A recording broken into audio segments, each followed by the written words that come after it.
Hello students, welcome to bright career once again. आज students हम chemical kinetics को continue करते हुए ऑलमोस्ट मान के चलो दो वीडियोस और बनेंगी जिसमें हमारा पूरा चैप्टर कंप्लीट हो जाएगा।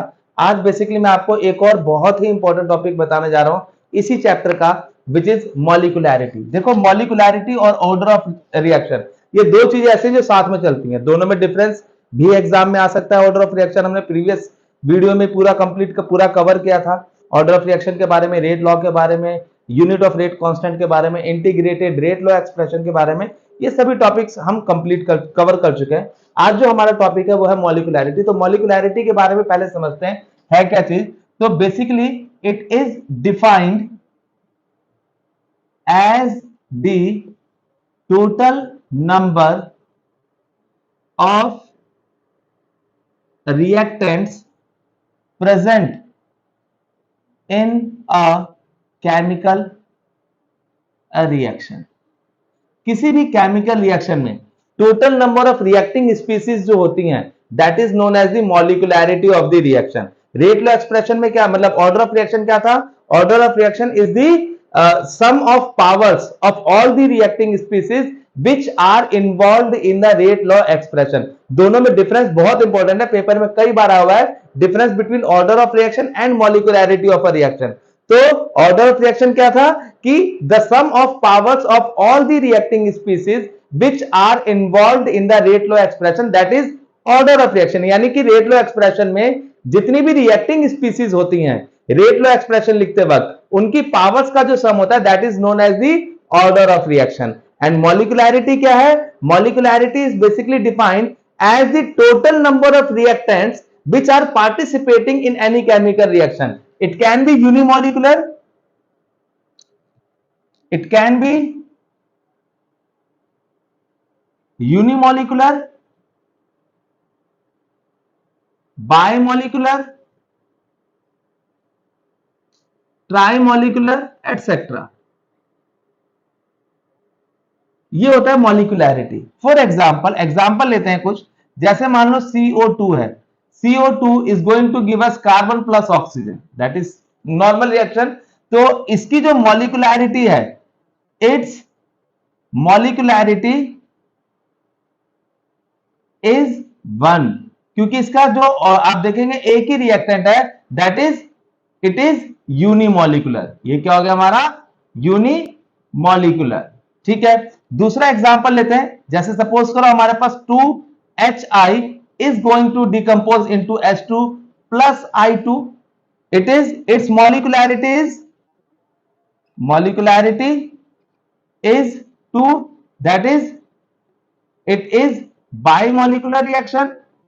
ये क्या हो गया? हमारी बाइमॉलिक्यूलर रिएक्शन हो गया।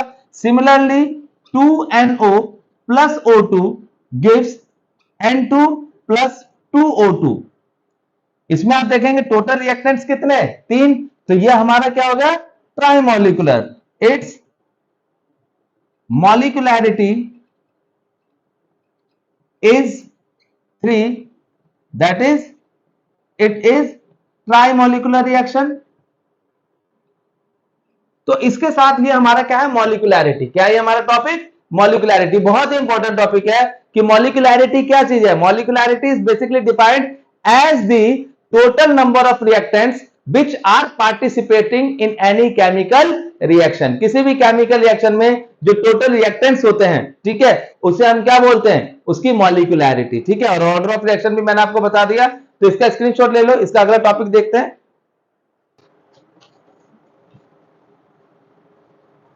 अब हमारा जो अगला टॉपिक आता है वो है स्यूडो यूनिमॉलिक्यूलर रिएक्शन।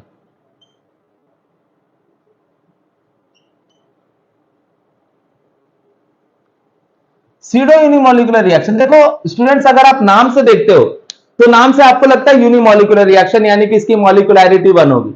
यही तो हम देखते हैं। अगर मैं स्यूडो यूनिमॉलिक्यूलर रिएक्शन की बात करूंगा तो क्या है pseudo unimolecular reaction? Pseudo unimolecular reaction basically एक ऐसी रिएक्शन है, एक ऐसी रिएक्शन जिसमें इसकी मॉलिक्यूलैरिटी 1 होनी चाहिए।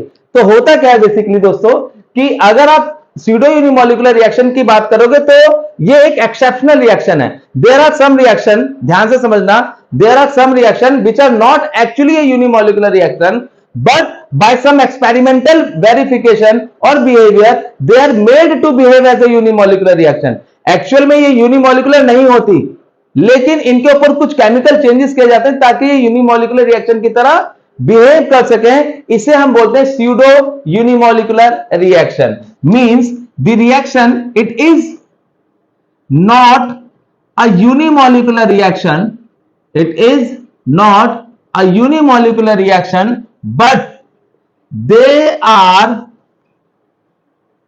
made to behave as a unimolecular reaction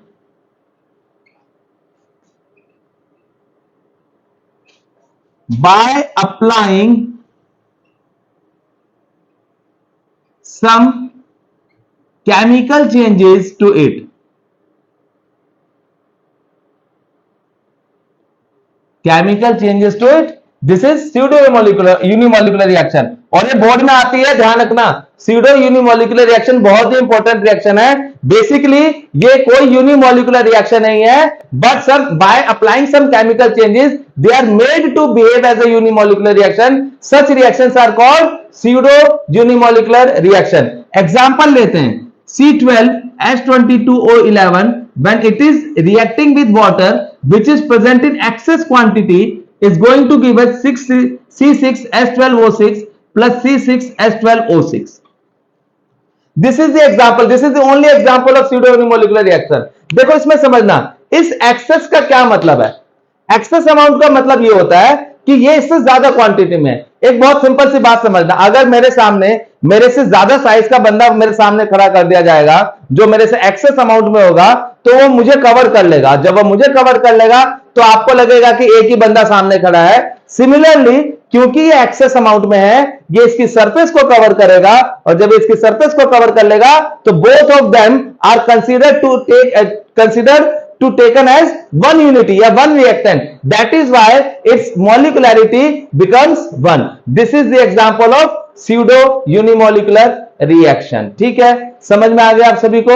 देखो मैंने जब लास्ट क्लास ली थी, जब मैं इंटीग्रेटेड रेट लॉ एक्सप्रेशन बता रहा था, तो उसमें एक टॉपिक मेरा छूट गया था जो मुझे याद नहीं रहा. अभी मैं मेरे ध्यान में आया पढ़ाते पढ़ाते कि हमारा एक टॉपिक छूट रहा था. देखो मॉलिक्यूलैरिटी में इतना ही है, दोनों में डिफरेंस आप लोगों को समझ में आ गया होगा. ऑर्डर ऑफ रिएक्शन और मॉलिक्यूलैरिटी में एक जो टॉपिक हमारा छूटा था वो था half life time. Half life time ये टॉपिक मैं बताना भूल गया था. हाफ लाइफ टाइम, देखो इसके बारे में बात कर लेते हैं कि हाफ लाइफ टाइम है क्या चीज. What do we mean by half life time. तो हाफ लाइफ मतलब क्या, आधी जिंदगी है ना. हाफ लाइफ मीन्स आधी जिंदगी. मीन्स इसका ये हुआ कि अगर रिएक्टेंट्स जो होते हैं जितने टाइम में आधी कंसेंट्रेशन को प्रोडक्ट में कन्वर्ट करते हैं, उस टाइम को बोलते हैं half life time. Half life time is defined as the time in which half of the reactant of the half of the concentration of the reactant get converted into product. This is half lifetime. क्या बोलते हैं इसको, half lifetime. It is defined as the time in which half of the concentration of reactant gets converted into product. Half of the reactant, half of the concentration of reactant gets converted into product is called half life time. ध्यान से समझेंगे. अब मैंने कल एक derivation करी थी, T is equal to 2.303 over K log of A naught over A. ये है आपकी इनिशियल कंसेंट्रेशन और ये है आपकी फाइनल कंसेंट्रेशन. ठीक है, अब इसका मतलब क्या हुआ, ध्यान से समझेंगे. मान लो ये हमारी पहली रिएक्शन है. When T becomes T half, जब T हाफ हो जाएगा तो जो फाइनल कंसेंट्रेशन है वो इनिशियल की आधी हो जाएगी.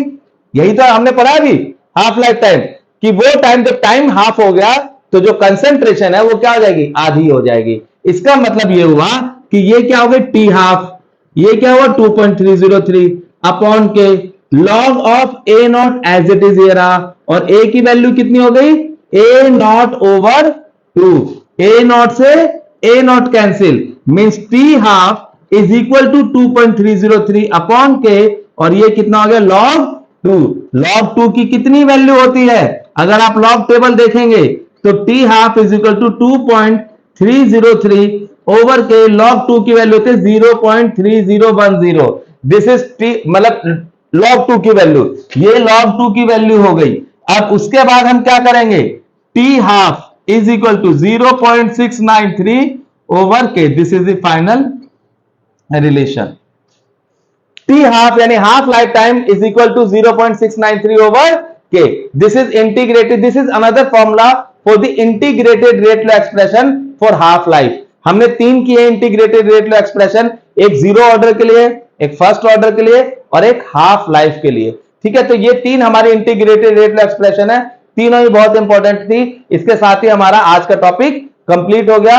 अब नेक्स्ट एक लास्ट वीडियो मैं बनाऊंगा जिसमें टेम्परेचर डिपेंडेंसी में पढ़ाऊंगा, यानी कि आपको पता होगा collision theory, sorry collision frequency, ठीक, उसके बाद threshold frequency, activation energy, activated complex, इसके बारे में हम पढ़ेंगे। उसके साथ ही हमारा चैप्टर खत्म हो जाएगा। ठीक है, एक लास्ट वीडियो बची है, और जब ये खत्म हो जाएगा तो मैं एक लाइव सेशन रखूंगा जिसमें मैं सिर्फ केमिकल काइनेटिक्स के न्यूमेरिकल्स करवाऊंगा, सिर्फ क्वेश्चन करेंगे एनसीईआरटी और इन टेक्स्ट।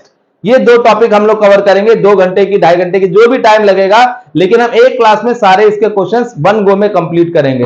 ठीक है, अभी फिलहाल के लिए अभी आप इसको देखिए। ठीक है, और ये वीडियो को ज्यादा से ज्यादा शेयर कीजिए अपने दोस्तों को। जैसे कि मैं बार बार एक ही बात बोलता हूं, उन दोस्तों को हेल्प करो जो नहीं ट्यूशन अफोर्ड कर सकते, जो क्लासेस नहीं ले सकते, वो ये वीडियोस देखेंगे, उनको लगेगा ही नहीं कि वो घर बैठ के पढ़ रहे हैं। बिल्कुल ट्यूशन का एनवायरनमेंट है, कोचिंग का एनवायरनमेंट है, सेम उसमें ही आपकी क्लासेस पूरी हो रही हैं। ठीक है, आप लोग प्लीज इस वीडियो को ज्यादा से ज्यादा शेयर कीजिए। मिलते हैं नेक्स्ट वीडियो के साथ, तब तक थैंक यू सो मच।